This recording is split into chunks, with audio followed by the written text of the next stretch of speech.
আগামী 12 ফেব্রুয়ারি ত্রয়োদশ জাতীয় সংসদ নির্বাচন। এই নির্বাচনে ঢাকা 17 আসনে প্রতিদ্বন্দ্বিতা করছে বিএনপি চেয়ারম্যান তারেক রহমান।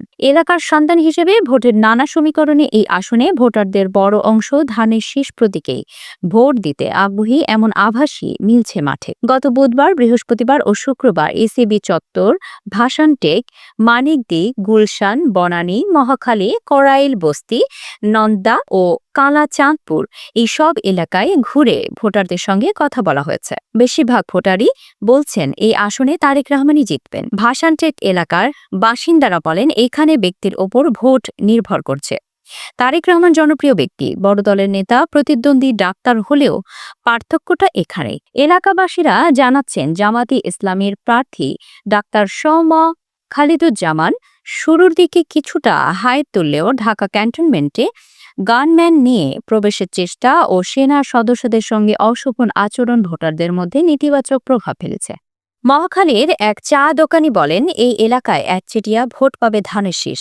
দাঁড়িপাল্লা কিছু পেতে পারে, বাকিদের কেউ চেনে না। ঢাকা 17 আসনে মোট ভোটার 3,33,777 জন। পুরুষ রয়েছে 1,74,709 জন। নারী ভোটার রয়েছে 1,59,60 জন ও তৃতীয় লিঙ্গ রয়েছে 8 জন।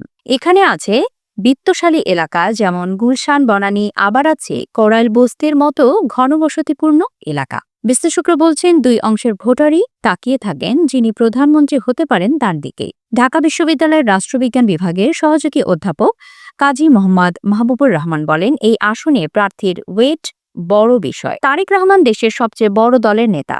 দীর্ঘ কর্তৃত্ববাদ বিরোধী আন্দোলনে তিনি নেতৃত্ব দিয়েছেন, ফলে যে কোনো বিশ্লেষণে তাকে এগিয়ে রাখতে হয়। তিনি আরো বলেন শিক্ষিত ও অবসরপ্রাপ্ত সেনা সদস্যদের ভোটও তার দিকেই ঝুঁকবে, কারণ তিনিও সেনা পরিবারের সন্তান। করাইল ও মানিকদিতে তারেক রহমান নিজে পথসভা করেছেন। বস্তিবাসীর জন্য বহুতল ভবন ও ফ্ল্যাটের প্রতিশ্রুতি দিয়েছেন। প্রচারণায় যুক্ত হয়েছেন তারেক রহমানের পরিবারও। আরাফাত রহমান, কোকর শর্মিলা রহমান সিথি লিফটের বিতরণ করছেন। বলছেন আমি রাজনীতি করি না, আমার ভাইয়ার জন্য এসেছি, ভাইয়ার জন্য দোয়া করবেন, ভাইয়াকে ধানের শীষে ভোট দিবেন। ডাক্তার জুবাইদা রহমান বস্তিবাসীদের জন্য মেডিকেল ক্যাম্প বসিয়েছেন। শুধু তাই নয়, প্রচারণাতে পিছিয়ে নেই তিনি। বাবার জন্য মেয়ে জাইমা রহমানও নেমেছেন প্রচারণায়।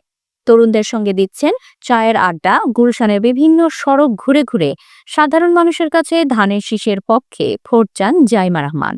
এ সময় তিনি পথচারী, রিকশা চালক, সিএনজি চালক, দোকানি, ফুটপাতের বিক্রেতা ও শপিং মলে আসা সাধারণ ভোটারদের হাতে নির্বাচনী লিফলেট বিতরণ করেন। গণসংযোগকালে ভোটারদের সঙ্গে কথা বলেন, ধানের শীষের পক্ষে ভোট চান এবং লিফলেট বিতরণ করেন।